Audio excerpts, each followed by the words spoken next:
Menata. Salama. Bonjour izy.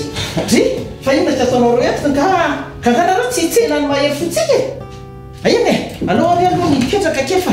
Miazakazaka be mihitsy na zao ana fa maika andeha montsy ny Barea eny Vato eny Mahamasina. Ngamba eny Mahamasina ny tratrako maro. Nafinaritra kosa ny Barea. Iny ekipatsika iny aloha ny tena nampivondrona mihitsy ny malagasy a. Fientanany malagasy tena Zany idina nijeren'ireny teny amin'ny fanjoana tena anosy koronasa Analakely ireny fa tena karazan'olona rehetrarehetra mihitsy no sady niara-nijery, niara-nifaly tamin'ny ambiansa rehefa le vita baolina le klaxon sy ny namany ireny tena tadidiny Alain fa tsika le niona farany tany Analakely. Efa hetona sy tapany tena zavatra hafa mihitsy ny tena tena fitebitebena hoe ahoana marina ny efa ranony ty fifidianana sy ty Madagasikara ty. Tamin'ireny marina angatsika tena ohatran'ny tena mbola nanjavozavo be mihitsy. Mois d'avril tsika mbola tsy nivoaka ny datim-pifidianana, tsy fantatra hoe roviana no ataon'ny fifidianana. Ny lalam-pifidianana mbola tsy araka ny tenen'ny meteo mbola tsy fantatra be niany. Ny fitondrana tamin'ireny le saika mbola nova constitution lalam-panorenana hoe alao mba hovany ty fa misy rafitra misy dingana tsy mety ao anatiny. Isak izay misy fifidianana matetika lasa mikorotana foana. Le lalam-pifidianana izay niezahana laniana tao anivon'ny anteny miram-pirenena moa nahatonga ny mpanohatra izay manana candidat lasa nilatsaka tany an-dalambe tany amin'ny 13 mai. Teny amin'ny 13 mai tamin'ny fotoana ny ainany lacrymogène sy ny ireny le gidragidra ireny. Manatahotra mihitsy tamin'ireny hoe lasa ndraiky ty.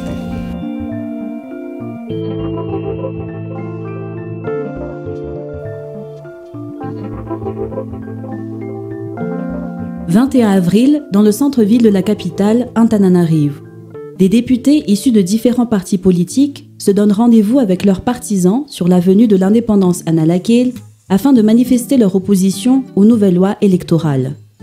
2 semaines plus tôt, le 3 avril, ils boycottent la séance d'adoption du projet de loi organique qui allait régir les élections prévues se tenir avant le mois de janvier 2019, date de fin de mandat du président sortant, et Radzonar Mampian. Issus principalement des partis politiques MAPAR, TIM et MMM, appuyés par quelques indépendants, ces parlementaires dénoncent une tentative de forcing du gouvernement dans l'adoption d'un texte électoral non inclusif qui viserait à éliminer la candidature potentielle de leurs dirigeants politiques. La séance de débat se tient dans une ambiance à la fois électrique et cacophonique, durant laquelle les députés bataillent, au sens propre comme au figuré, pour la prise de parole. Une occasion pour dénoncer à haute voix l'éventuelle corruption par le pouvoir en place à l'endroit de leurs homologues pour faire passer ces textes de la discorde.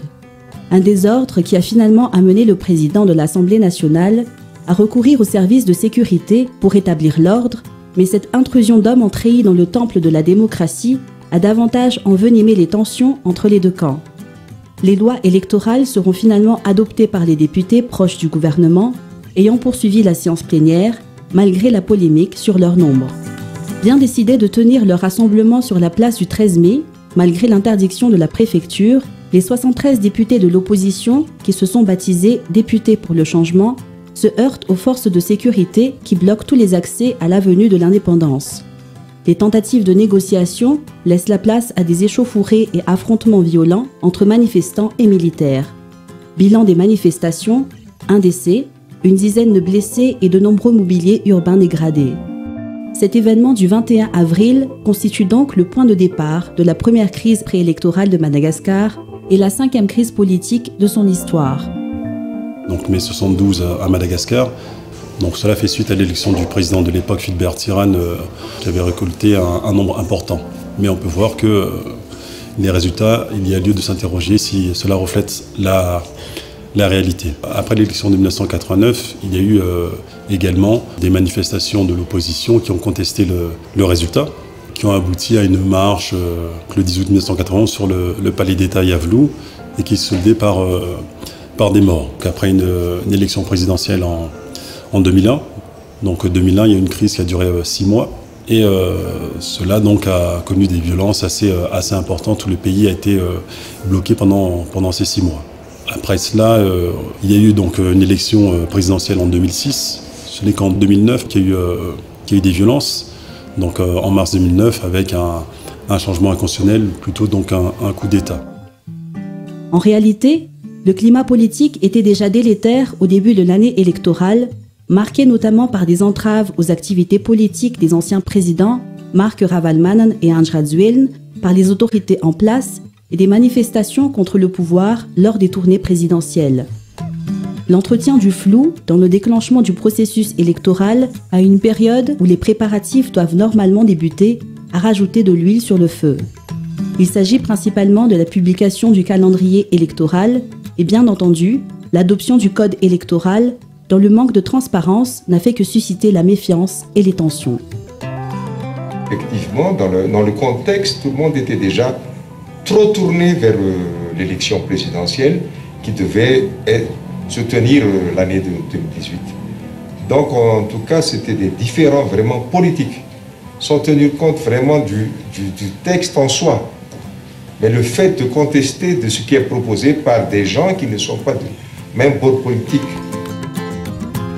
Alors, cela aurait pu être évité si, pendant tout le processus, il y avait un minimum de dialogue entre les partis qui sont intéressés, mais ce dialogue-là n'a pas existé, d'une part, et d'autre part, même dans les travaux en commission. Donc il y avait plusieurs députés qui ne sont pas membres de la commission juridique, qui ont quand même participé donc, au débat, mais ceci étant, il y a aussi donc d'un côté ceux qui ont conçu le texte, donc ils ont défendu bec et ongle leur texte, d'où l'impossibilité de trouver un consensus.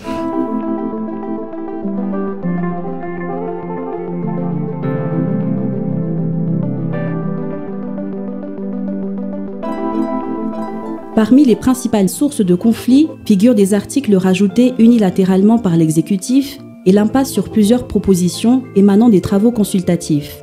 En clair, le manque de transparence, d'inclusivité et de volonté politique dans l'élaboration des textes finaux soumis pour adoption par les parlements ont alimenté le climat de méfiance et d'adversité politique. Il y avait polémique au sujet de la nécessité de fournir par le candidat du bulletin numéro 2. En ce qui concerne aussi l'acquittement des obligations fiscales, la démission du président de la République qui est stipulée dans la Constitution. Et puis en ce qui concerne la définition de la durée de la campagne électorale. Les articles qui ont été donc apportés par le gouvernement, par l'exécutif, ont été considérés, à tort ou à raison, par certains acteurs politiques comme une loi taillée sur mesure et qui empêcherait donc d'autres candidats de participer à ces élections. Il y a des articles qui étaient le socle, même que nous avons pensé être une avancée démocratique, pour vraiment baliser, notamment sur le mode de financement, notamment de bien voir passer les dossiers des candidats et tout, et que les autres ont pensé que ça visait une ou deux personnes. Je pense loin de là. Lorsqu'on met une loi, c'est de portée générale. Ça ne peut pas être une loi qui vise quelque part une personne ou une entité en tout cas. Mody hoe maka hevitry ny azokazon'olona rehetra zany amin'le fanamboarana ny lalam-pifidianana.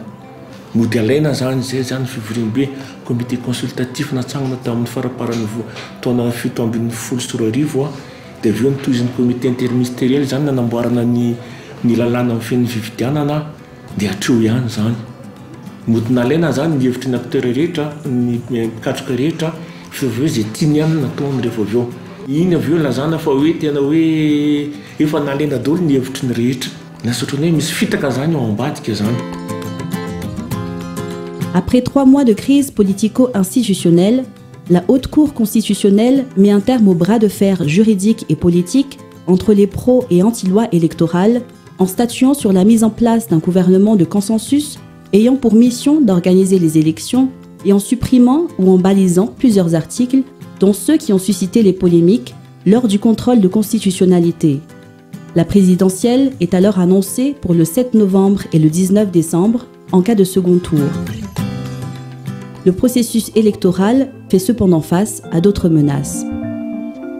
En premier lieu figure la liste électorale qui a présenté certaines défaillances malgré tous les efforts déployés par l'organe de gestion électorale. En effet, des anomalies sont encore retrouvées dans le fichier électoral, notamment la présence des doublons et des électeurs déjà décédés, tandis qu'un important nombre d'électeurs se retrouvent omis. Une situation qui ne manque pas de susciter de la frustration et de la méfiance auprès des partisans et des candidats, étant donné les enjeux de chaque vote. D'ailleurs, cet argument figure au centre des contestations d'un collectif composé de 22 des 36 candidats à la présidentielle pour remettre en cause le processus et la crédibilité de la CENI. Comment voulez-vous avoir des élections apaisées dans un climat favorable avec une liste qui ne va pas du tout, tirée dans tous les sens? Il y avait des doublons à un moment donné où il y a les morts qui votent. Là où j'étais, il y avait 159 morts. Alors c'est pourquoi on s'est dit, allons former un collectif des candidats et puis invoquer donc tous les défauts de cette liste. Et dans cette optique, on voulait un report, juste reculer un peu les élections. Et bien sûr, on nous a taxé de gens qui ne veulent pas du tout, qui veulent saboter, etc. Avy any amin'ny agents électoraux les listes de misy contrôle voalohany any au niveau sec mijery manahoana le exactitude an'le izy eo amin'ny fanoratany azy zany nanahoana rehefa avy any amin'ny sec igny de mipasy ety amin'ny sud de au niveau sud ndray zany de misy contrôle ndray nantsonay daholo ny sefokotany rehetrarehetra nanao vérification de ny programmena mihitsy nanaovana calendrier de miara mijereo tsika hoe iza am'ireo iza ny anao no tsy tafiditra na de teo aza ny antsoavo nataon'ny CENI fitadiavana fiaraha-miasa mba ho an'ny mangarahara sy ny famparasana anjarany rehetra de malahelo ihany zay milaza fa zara raha nisy folo isan-jaton'ny CLRE mahatratra roa alina teto Madagasikara zara raha nahatratra folo isan-jaton'izay mba nisy mpanao politika miditra na fiarahamonim-pirenena mandray anjara. Mpanao politika sy ny fiarahamonim-pirenena ihany koa no tena be resaka sy be fanakianana ny amin'le resaka lisam-pifidianana nefa rehefa tonga ny fotoana iantsona azy andray andraikitra anefa adidy hiditra ao anatin'io CLRE io tsy tonga izy. Partant d'une base qui était quand même précaire, hein, la liste électorale, les registres civils, il y a des gens qui à Madagascar au fond, n'ont pas des pièces d'identité, n'ont pas été déclarés, n'ont pas les certificats de naissance. Donc, c'est pas évident dans un pays, dans cette situation, dans ce stade de développement, d'organiser une élection comme a été organisée. Donc, il y a certainement des choses qu'il faut améliorer, mais il y a quand même aussi, il faut reconnaître le travail qui a été fait. À Madagascar, les organes médiatiques appartiennent majoritairement ou présentent des liens avec des acteurs politiques. Ils ont donc été logiquement mis à contribution dans la guerre médiatique entre camps en confrontation selon la période de tension. Les pros et opposants au pouvoir en place durant la crise préélectorale et les camps des candidats en lice durant la présidentielle. Les attaques et dénigrements par voie médiatique se mélangent au contenu de propagande, mettant constamment en péril le climat apaisé nécessaire à la tenue d'élections crédibles. Tranga tamin'ny 20 aprily 2024 reny izay nahitana fa ny mpanao gazety tokoa dia mandray anjara amin'ny fandrehetana ny afo na ohatra hoe anatin'ny vanim-potoana mafampana tamin'ireny fotoana ireny mantsy dia nivoaka ny misy sary be dia be nivoaka tany amin'ny Ainy Vakijery izay maneho sary misy ketraketraka misy ary anatina vatapaty le razana no asehony ireo mpanao gazety e nahitana ihany koa fa tsy voatery voahaja ny atao hoe éthique sy déontologie amin'ny asa fanaovana gazety eto Madagasikara. Surtout pendant les élections présidentielles, c'était horrible. Il y a certains médias qui ont été carrément horribles, qui ont quand même allumé le feu et de part et d'autre, hein, de toutes les partis politiques. Hein, et il ne faut plus que ça continue comme ça. Je ne sais pas si on peut, la prochaine fois, avoir un pacte de bonne conduite et de non-agression pour les médias. Il faut prendre des leçons.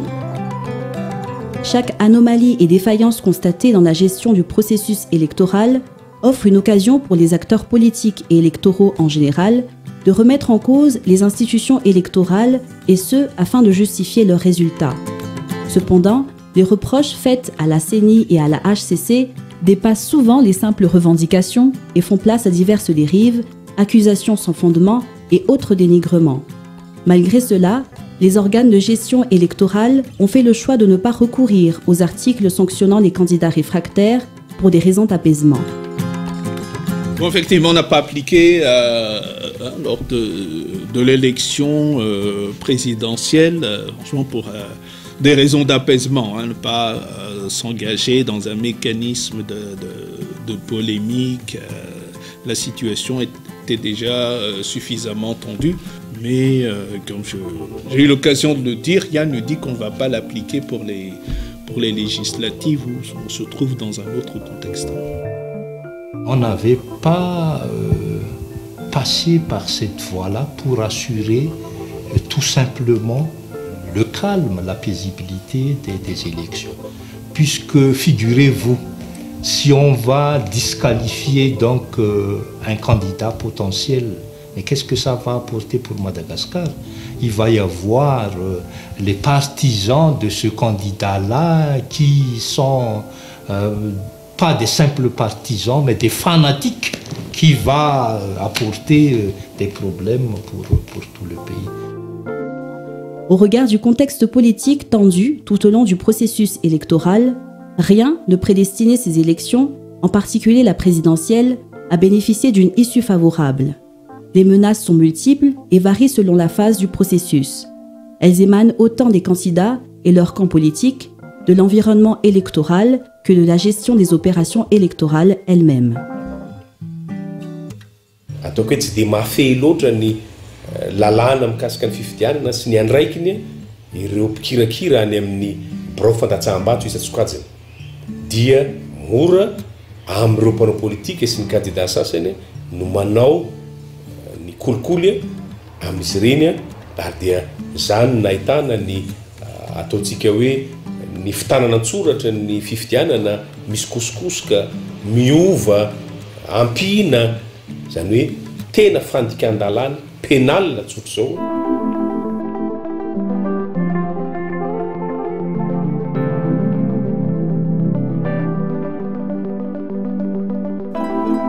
La réussite du processus électoral n'est donc pas évidente pour les différents acteurs en raison des diverses menaces et surtout du contexte de tension politique qui fragilise l'environnement électoral dans lequel se déroulera pourtant le scrutin crucial de la présidentielle. Au-delà du bon déroulement des opérations électorales, le principal défi pour la CENI est de faire en sorte que le processus électoral soit réellement inclusif, une condition sine qua non pour sa réussite.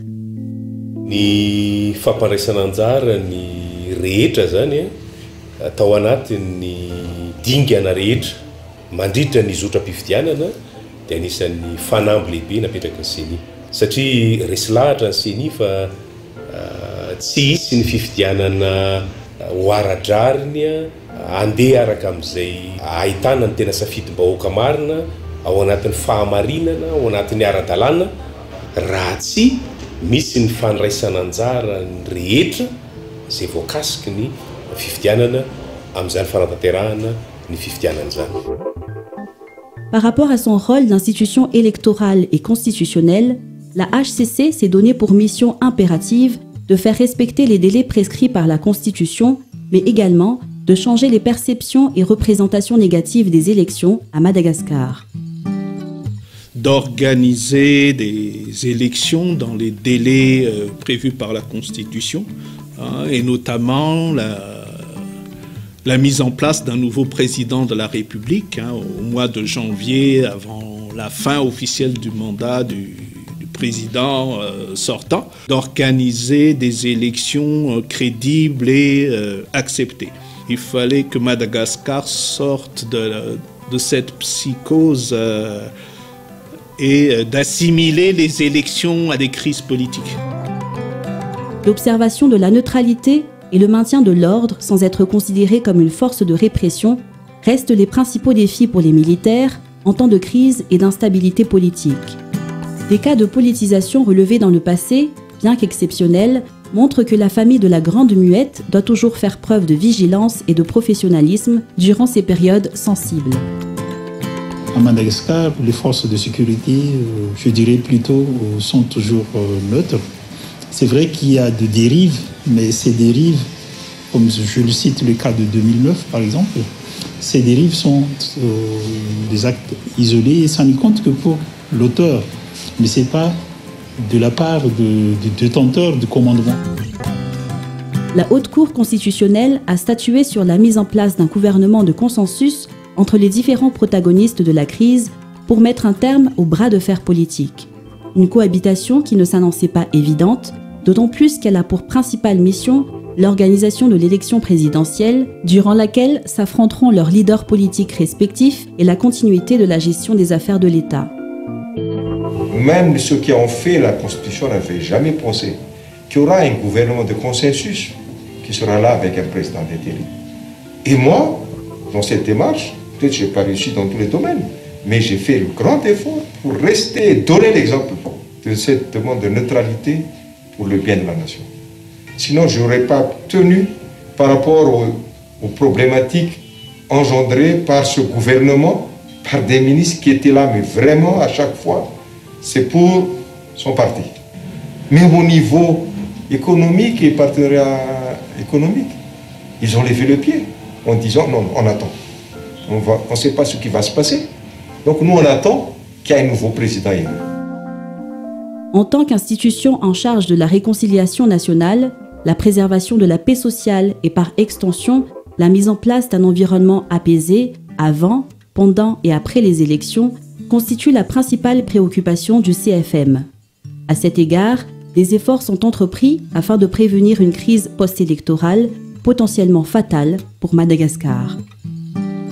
Nampahafantarana ny malagasy fa ireo mpifaninana ireo dia mpifaninana fa tsy mpifandrafy ka ny fanindrinay tao anatin'izay ary fanindriny malagasy rehetra dia hoe mba hizotra ao anatin'ny filaminana ny fifidianana. Iny zany anisan'ny définay tato amin'ny CFM hoe engane mba tsy hisy crise vaovao indray ohatran'ny tranga tamin'ny 2002 na tany amin'ny 2009. À Madagascar, les taux de participation tendent à baisser au fil des élections, ce qui pourrait traduire un manque de confiance des citoyens électeurs envers le processus électoral, et ce, pour diverses raisons. Une élection participative constitue ainsi un des principaux défis de ce processus électoral, surtout pour les organisations de la société civile.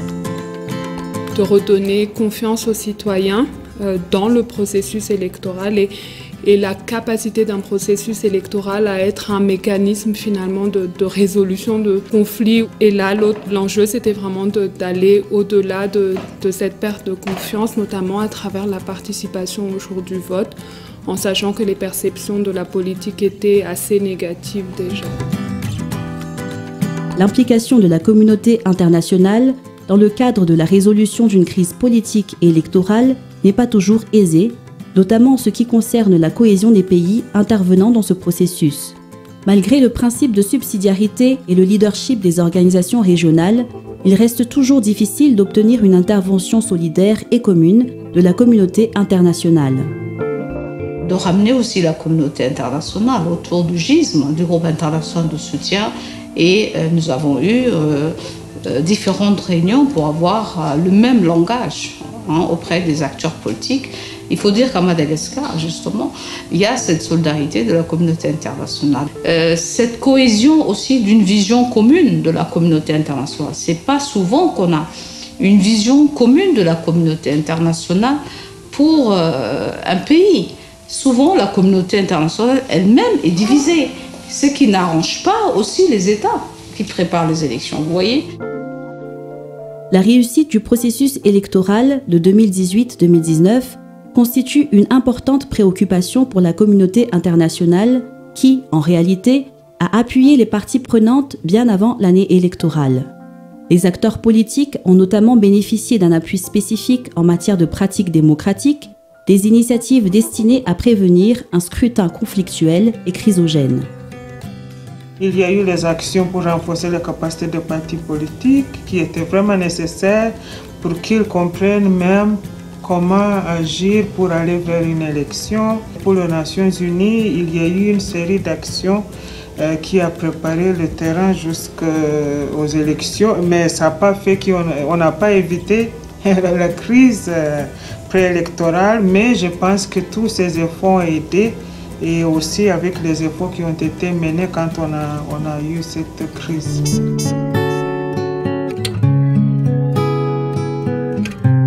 Na tsara tamin'ity moa dia tena ny ekeny rehetrarehetra zay mihitsy nampisady hevitra ary tamin'ny farany manekeny rehetrarehetra dia nivoso amidingana manaraka isika zay mihitsy fa na izany ary tsy mbola moramora ihany mandehanantsika jereny teny amin'ny campagne électorale mbola misy ny fandrangitana mbola resahana koa mbola ao anatin'izay ny resaka vola miasa hitanao mitobaka be eraky ny tanàna hoe vola vaiza daholo rehefa vola tamin'ny ty fifidianany ty aloha mitovy tamin'ny 2013 dia tena nitobaka tokotra ny vola ka nitsika mbola tsy manana ambony bebe kokoa tobaka ambony bebe kokoa fa tsika koa tsy mbola manana an'le lalàna mametra ny vola izay azo ampiasaina amin'ny campagne électorale.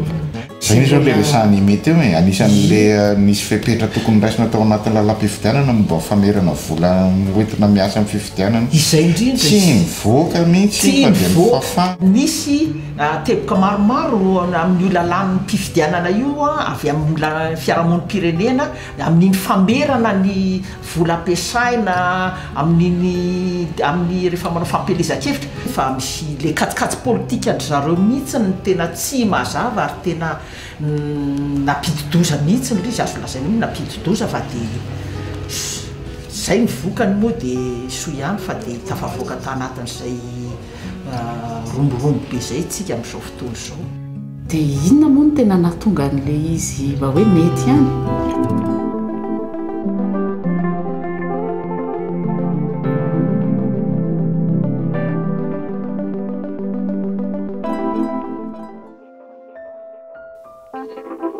Ainsi, l'émergence de cette crise préélectorale a particulièrement inquiété l'ensemble des acteurs du processus électoral qui voyaient la tenue d'une présidentielle crédible dans les délais constitutionnels compromises, mais surtout une nouvelle période d'instabilité politique qui mettra Madagascar à genoux. Les différentes médiations débutent dès le lendemain des événements du 21 avril, que ce soit les initiatives nationales ou internationales.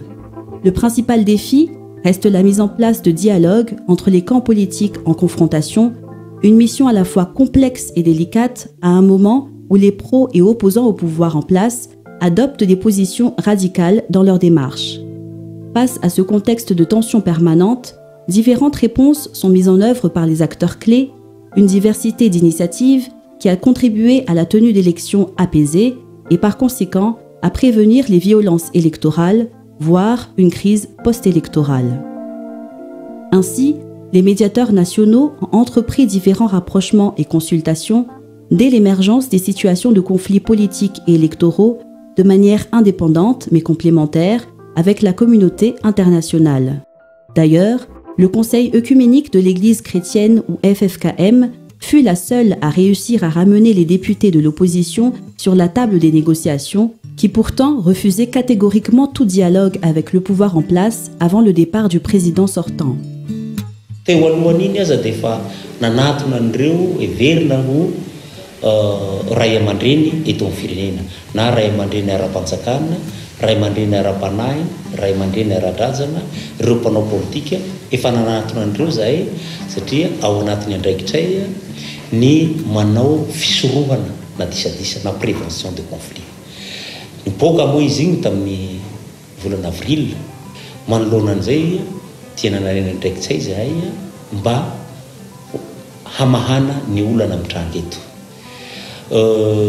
Nisy ireo fanatonana an'ireo hery ny fanandrina tamin'izany ary hitatsika iny tsy afenina ny namorinay an'ireo ray aman-dreny efatra teto amin'ny firenena ny solotenany a dia ny solotenany Andriamatoa Herajanarmapianina tondra tamin'izay fotoan'izay, solotenany Andriamatoa Andrajoely, solotenany Andriamatoa Diratsiraka ary solotenany Andriamatoa Ravalomanana. Io a dia fivoriana andatabatra boribory tamin'ny nonciature. Nisy fivoriana indromiataona tany ary nisy fivoriana indromiataona tato aminay. Iny zany a dia lalana anankiray nahafahana namaha ny olana satria tamin'ny alalan'ny fampiresahana no ahafahana mamaha olana anankiray. Au niveau de la communauté internationale, des missions d'évaluation et de médiation ont été entreprises depuis la fin de l'année 2017. Au lendemain de la crise préélectorale, l'Union africaine déploie une mission sous la direction de l'AMTAM Lamamra afin de coordonner et renforcer les médiations internationales qui se font donc sous le lead de l'Union africaine.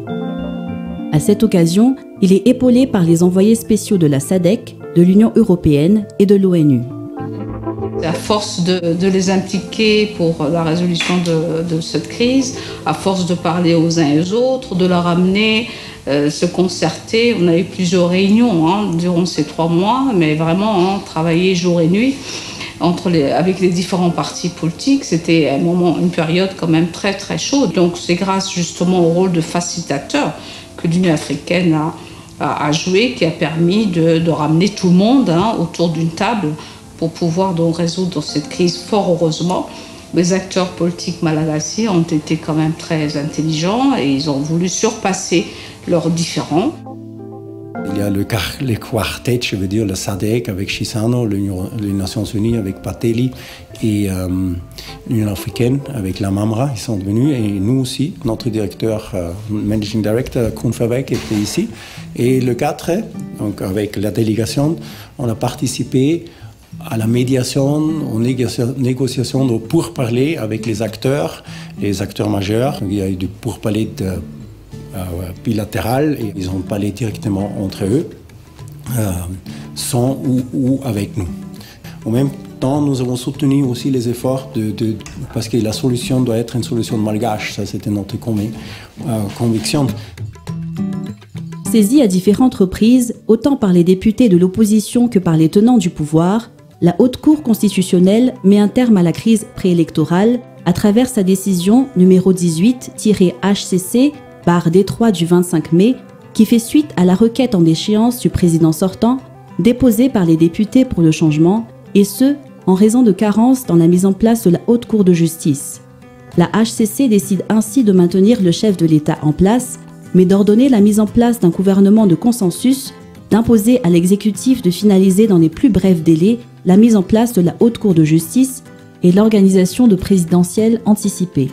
Une décision à laquelle se sont soumises toutes les parties prenantes à la crise, mais qui n'a pas manqué de susciter des polémiques au regard de certaines dispositions jugées comme davantage politiques que juridiques.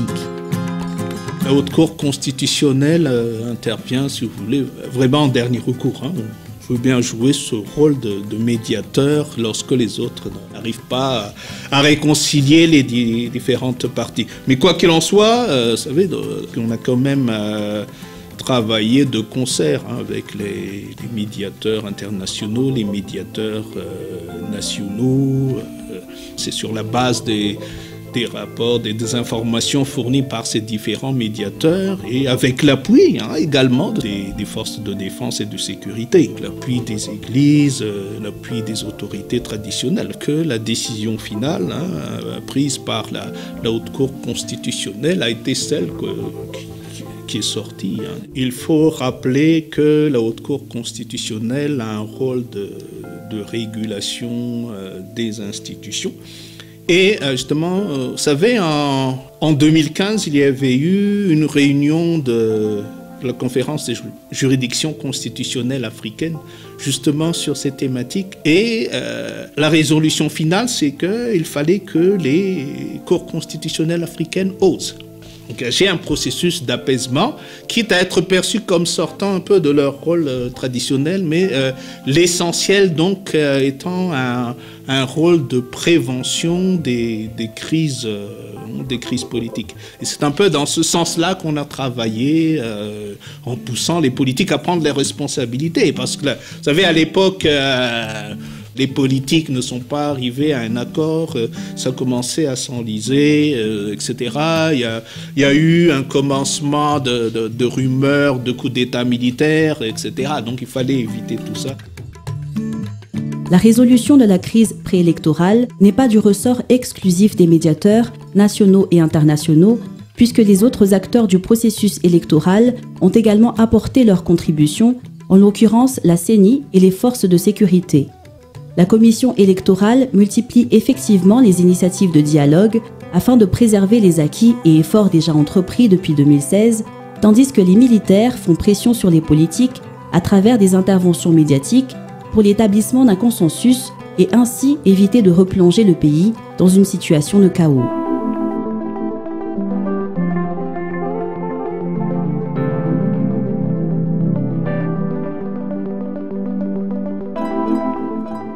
Pour la CENI, à part le dialogue, la transparence et le professionnalisme constituent les piliers pour la réussite de la gestion des opérations électorales. Faire preuve d'ouverture et respecter les standards en termes d'élections démocratiques permettent en effet de limiter les éventuelles contestations et mécontentements par rapport au déroulement du processus. À cet effet, plusieurs démarches sont entreprises, dont certaines dépassent largement les obligations prescrites par les lois électorales, et ce, afin de renforcer la confiance à l'endroit du processus électoral, en particulier par les candidats et acteurs politiques. On avait audité le fichier électoral. Après l'audit interne du fichier électoral, l'OIF était venu ici au vu et au su de tout le monde pour auditer d'une manière concertée avec la société civile, avec la société politique, le fichier électoral, avec des conclusions vraiment publiques. Après, il y avait eu aussi l'audit du logiciel. Il y avait eu un expert qui était donc sous l'égide du PNUD d'expertiser donc le logiciel de la CENI. Qu'on avait demandé encore un second audit du fichier électoral et qu'on avait effectué en public en ensemble. Raha ny lalàna dia mazava hoe candidat platsaka hovidiana na mpanohana candidat manana procès verbal no manana zo angataka amin'ny CENI fampitahana n'iny procès verbal ananan'iny amin'ny procès verbal ato amin'ny CENI. Fa saingy noho ny finiavan'ny CENI anao an'ilay mangarahara bebe koa dia tsy nianona tamin'izay ny CENI fa na hatramin'ny fanokafana ny feu de dépouillement taratasy ny jatabato izay nampiasaina ny lisy mpifidianana misy ny sonien'ny mpifidina tatsabato navoaka teo daholo. Relativement à ses missions en tant qu'institution électorale, dont le plus sensible reste le traitement des contentieux en vue de l'établissement et la proclamation des résultats définitifs, la Haute Cour constitutionnelle multiplie les efforts en vue de prévenir l'émergence d'une éventuelle crise post-électorale. À cet effet, le processus et les règles régissant les litiges et recours ont fait l'objet d'une importante sensibilisation sur le terrain, le but étant de faire en sorte que la voie légale soit l'unique démarche de contestation adoptée par les parties prenantes aux élections. Quant aux résultats électoraux, ils ont été traités de manière indépendante afin de garantir leur fiabilité pour que ces résultats définitifs, bien qu'ils ne soient susceptibles d'aucun recours, soient néanmoins acceptés par tous de bonne foi. On a ressaisi tous les résultats bureau de vote par bureau de vote. Donc on a eu un système complètement indépendant de ce qu'était la CENI et donc les comparaisons entre les résultats, ça permet de voir s'il y a vraiment des problèmes et d'autre part, on s'est efforcé de prendre nous-mêmes le maximum des plis auprès des présidents de SRMV pour éviter justement les suspicions de trafic pendant le transfert, etc. Bon, l'un des objectifs de toutes ces tournées de sensibilisation qu'on a fait, notamment au niveau des chefs-lieux de province, c'était d'abord de faire connaître la Cour. Et ensuite, il a fallu expliquer effectivement les nouvelles lois électorales, parce qu'il fallait effacer un certain nombre de, je dirais, de fausses informations. Et bien entendu, on s'est attaché à expliquer la procédure du contentieux, qui est totalement méconnue par les historiens. Parmi les faiblesses du code électoral figure l'absence de dispositions devant régir les candidats en lice en termes d'éthique, les propositions de la société civile en ce sens n'ayant d'ailleurs pas été retenues dans les textes finaux. En collaboration avec des institutions étatiques, les OSC ont donc élaboré et fait adhérer bon nombre de candidats à une charte de bonne conduite visant à dicter leur comportement en période électorale. N'ayant cependant pas de force exécutoire, cette charte n'a pas été adoptée par les candidats majeurs, qui sont pourtant les principaux concernés par les tensions qui menacent le processus électoral.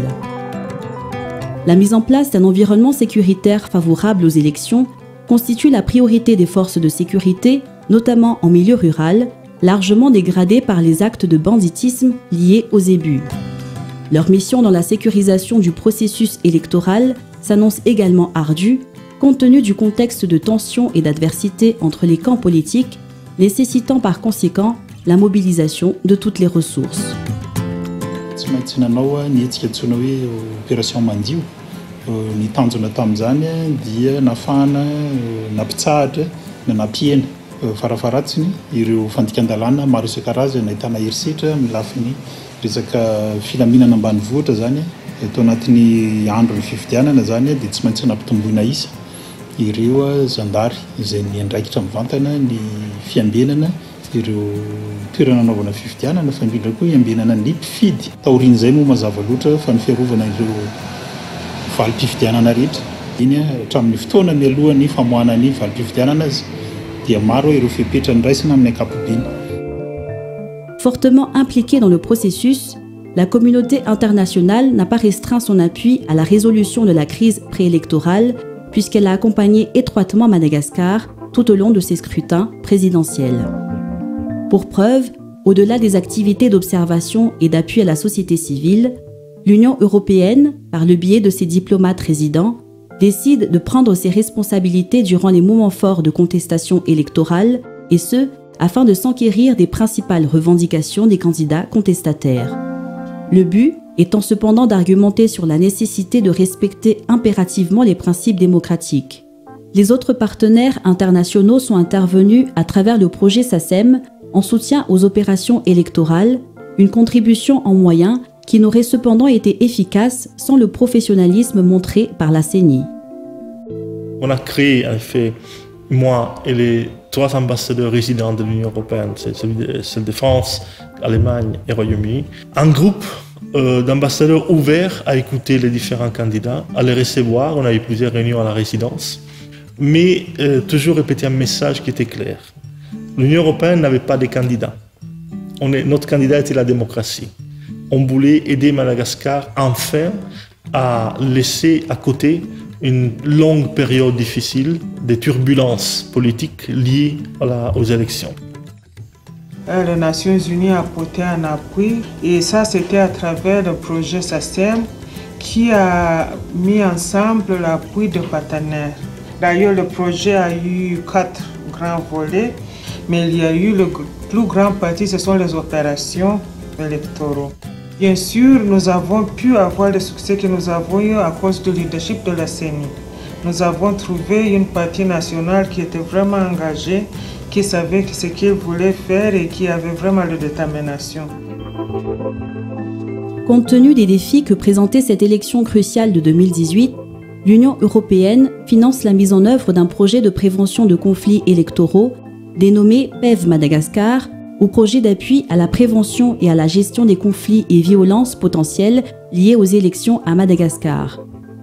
Sous le lead des caisses et mis en œuvre par un consortium d'organisations de la société civile, ce projet vise à contribuer à la tenue de scrutins apaisés et exempts de toute violence. Bien qu'il s'agisse d'un type de dispositif courant, déployé quel que soit le niveau de risque des élections, la nécessité de la mise en œuvre de PEV Madagascar s'avère davantage justifiée par l'émergence d'un climat de conflit et de tensions politiques à l'aube des échéances électorales. Pour l'Union européenne, la mise en place d'un projet de prévention des violences électorales se révèle inéluctable compte tenu de la situation politique et électorale fragile de la Grande Île.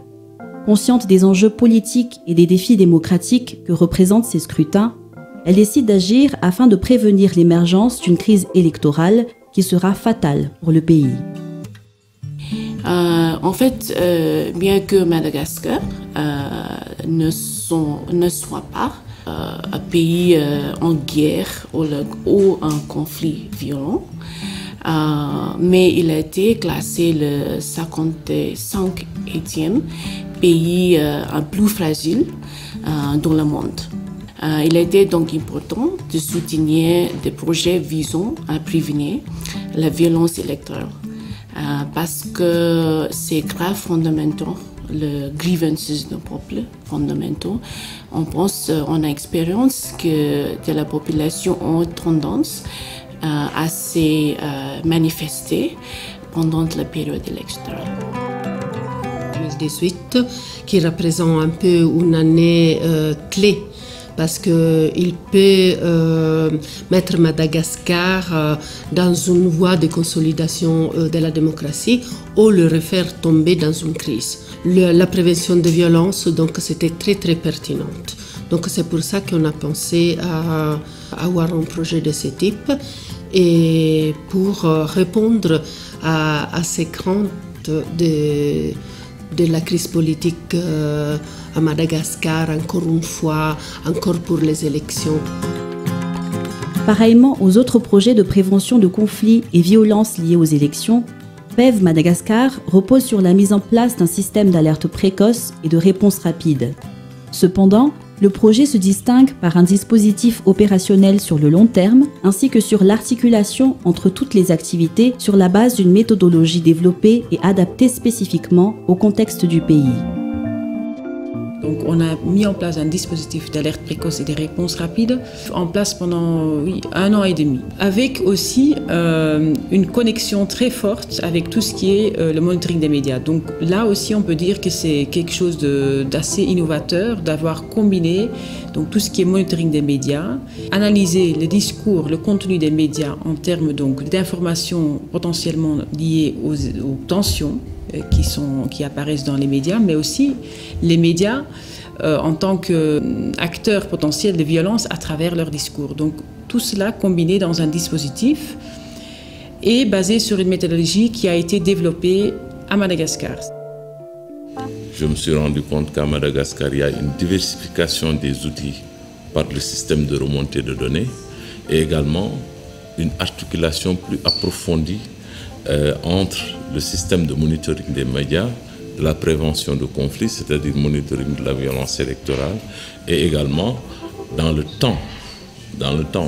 Donc c'est cette capacité que ce programme a eu d'interpénétration et de l'utilisation des outils et de leur exploitation également.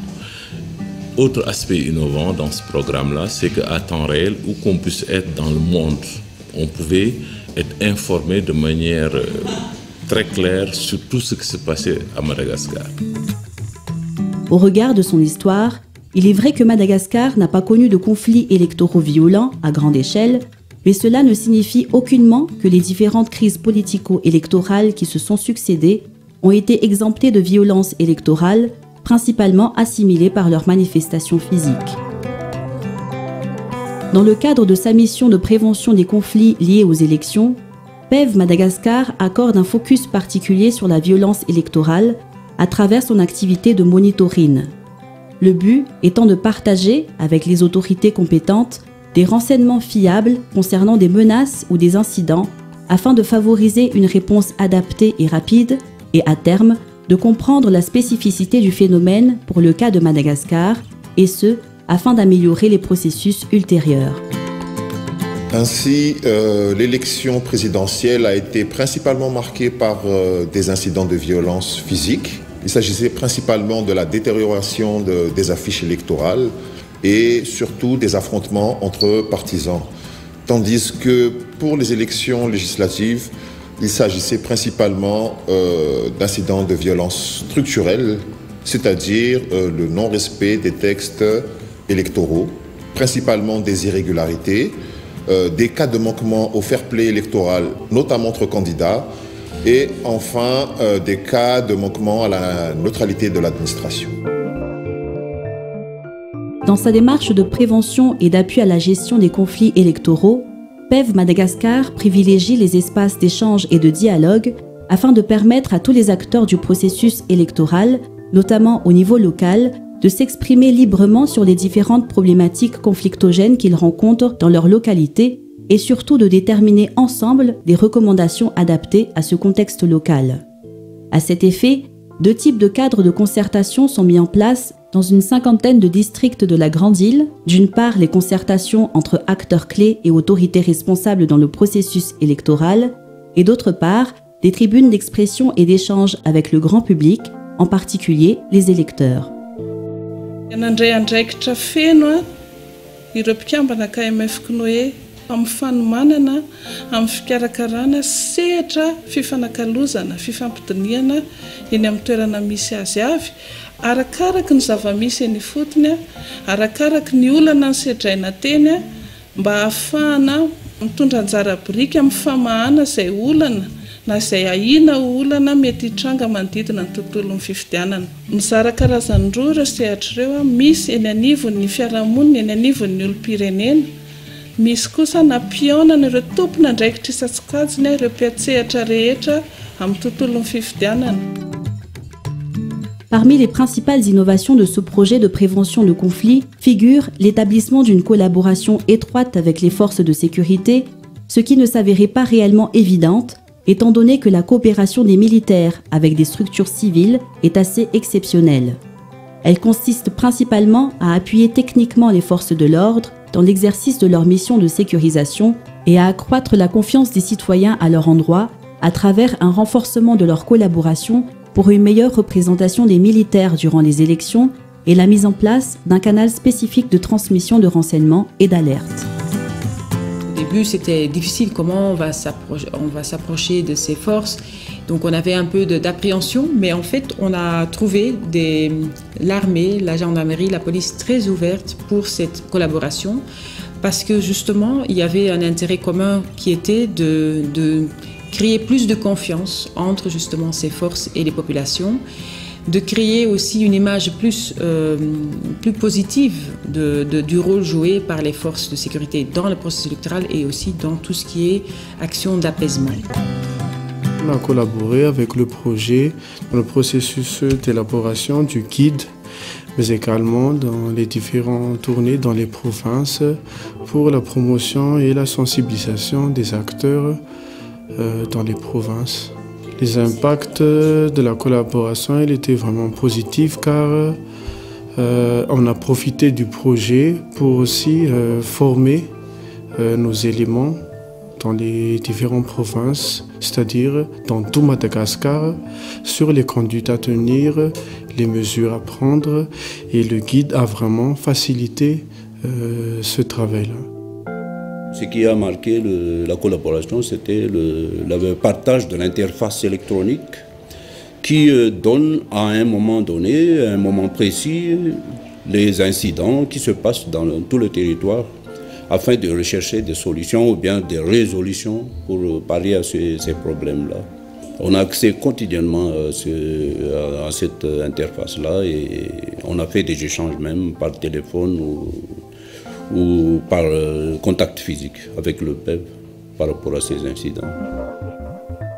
En plus de favoriser le dialogue, PEV Madagascar multiplie également ses efforts de sensibilisation afin de parvenir à ses objectifs en termes de prévention de conflits électoraux.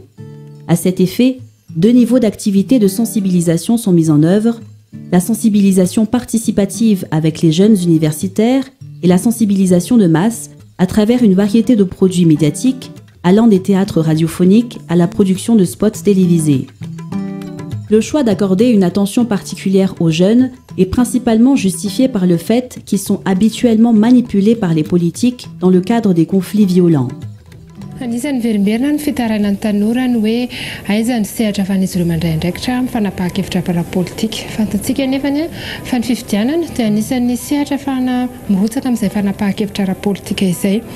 eny an'université dia nasiana sehatra nafana ny fampiresaka ny fampidinika mahakasika fifidianana ampilaminana ary ny rehetra dia mandray anjara mba tsy hisy ny fandraikitana satria na tsy mitovy aza ny hevitra ny rehetra dia afaka miady hevitra foana dia ankoatran'izay koa dia nisy fanentanana izay nataon'ny tanora mahakasika ny hoe mba anao safidy voahevitra ny olona raha tsy misy mantsy safidy voahevitra dia tsy misy tantara miova fa ny eo ihany no miverimberina. Ny fandagana moa zany amin'ny akabeany dia manana endrika fifanakaloza-kevitra, manana endrika débat ihany koa, misy koa ny fampiakarana ny etaetan'ny olom-pirenena sy voavaovany ny olom-pirenena amin'ny alalan'ireo micro-trottoir na vox pop. Misy ihany koa ny spot radiophonique izay manentana ny tompon'andraikitra tsirairay isam-baratokany sy ny olom-pirenena mba andray andraikitra manoloana ny zavatra mety iseho amin'ny resaka korotana. En réponse à la guerre médiatique entre camps des candidats en général et les dérives en particulier, un renforcement de capacité des acteurs de l'information est mis en œuvre par le projet, le but étant d'échanger et de sensibiliser sur les enjeux des médias dans la mise en place d'un environnement favorable à des scrutins crédibles et apaisés. Des échanges entre professionnels des médias plutôt qu'une formation proprement dite, qui ont donc permis d'identifier les principaux obstacles à l'exercice de leur métier dans le respect de la déontologie, de l'éthique et de son rôle d'acteur de paix. Izahay atao anatin'ny sampanasa fandaliana asa fanaova gazety dia nanao an'indray formation en journalisme sensible au conflit ahafahan'ireo mpanao gazety miverina mandinika ny fomba fiasa raha ohatra ka andeha hiantoka filaminana sy hihevitra natao hoe filaminana ao anatin'ny sehatry ny fifidianana. Tsy dia tena azo lazaina hoe formation ilay izy fa fifampizarana traikefa amin'ireo mpanao gazety eo amin'ny samy mpanaova gazety ary ahafahan'zareo mijery hoe aiza ho aiza no tokony lalana le raha ohatra ka hoe andray anjara ny hainy vakijery amin'izany fampilaminana izany. Sarotra be ho amin'ny mpanao gazety tsotra nijanona objectif na hoe tsy miandany noho ny ligne éditoriale ohatra na noho ny baiko avy any amin'ny tompony gazety na avy any amin'ny lehibe indrindra raha ohatra ka misy connexion politique zany ny tompona gazety satria anao tsy maintsy mba manosika kely ihany le candidat zay miaraka amin'ny pato anao no zay hafa zany tsy rahainao mihitsy. Bien que de multiples efforts et une variété d'actions aient été déployés par l'ensemble des acteurs du processus électoral pour que ces élections se tiennent loin des éventuels conflits, violences et autres crises, ces scrutins cruciaux, mais particulièrement tendus, n'auraient certainement pas connu d'issue favorable sans le comportement exemplaire et démocrate dont ont fait preuve les 3 présidents candidats, principaux protagonistes de la crise préélectorale et des conflits et tensions durant la présidentielle. Et je pense que aussi l'ancien président, le président Herry, a vraiment aussi joué un rôle prépondérant en acceptant de démissionner, ce qui est rare en Afrique, de démissionner pour se présenter conformément à la Constitution. Et d'ailleurs, ce geste était un geste remarquable que le président de la Commission de l'Union africaine lui-même a félicité. Au-delà de ce qui peuvent être les mérites de nos actions, il y a eu aussi quand même une remarquable coïncidence de personnalités malgaches qui ont décidé eux aussi de jouer le jeu institutionnel de façon correcte. Il faut reconnaître un grand sens de responsabilité aux 2 candidats principaux. Les 2 candidats ont su écouter les messages qui réitéraient systématiquement l'importance de respecter la loi, de respecter les principes de base de la démocratie, d'accepter la défaite en cas la défaite aurait eu lieu. Ifanekely ny voka-pifidianana dia anisan'ny fibanjinana ny tombotsoa ambonin'ny firenena. Natao tsy ny fitiavana ny toerana fa dia nandefitra satria firenena malagasy eo anatin'ny fahasahiranana tanteraka. Izay no namezan'ny tsodrano sy nandraisan'ny tanana ny président lany ary nanatrehany ny investiture teny Mahamasina mba ampisehoana fa tia tanin-dra zany izy. La réussite de ce processus électoral sensible, en particulier l'élection présidentielle, permet aujourd'hui à Madagascar de faire figure d'exemple en termes d'alternance démocratique sur le continent africain. Une occasion pour les acteurs clés de partager leurs recommandations, les leçons apprises et les bonnes pratiques afin d'inspirer et surtout améliorer les processus électoraux ultérieurs. Miezaka ny sininy mamerimberina hatrany ny sosikevitra amin'ny tokony hirosotsika amin'izay ao anatin'ilay fampiasana ny teknôlôjia biometrika mba hialana amin'izay mety osoka sy mety ho tsy fahalavorariana ao anatin'ny lisam-pifidianana ary manolotra sosikevitra hatrany ny senia ny amin'ny fanatsarana ny raharam-panjakana mikarakara sy mikirakira ny atota taratasy ny olona rehetra manomboka hatrany amin'ny kopia sy hatrany amin'ny karampanompo-pirenena satria mifampiankiny ro zavatra fa indrindra averina hiatrany tsy ho lavorary mihitsy io lisam-pifidianana io raha ohatra ka tsy miara-mandray anjara isika rehetra. Ici, on a pu faire quelque chose de positif parce qu'on avait les moyens adéquats pour le faire. 2, parce que tout ça a été fait dans le respect de la souveraineté malgache. C'était l'accompagnement d'un ami et pas quelqu'un qui donne des leçons. Donc ça, c'est aussi important. Quelquefois, ça fonctionne mieux quand on travaille avec la population et les forces politiques locales, discrètement, poliment, respectueusement, et en sachant que quand même c'est leur élection. C'est qu'on a un intérêt à les protéger.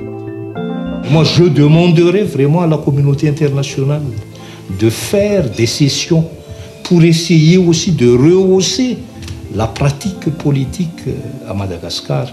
Ce n'est pas une obligation de résultat, les élections, de se mettre candidat et d'absolument d'être élu. Après, ce n'est pas ça.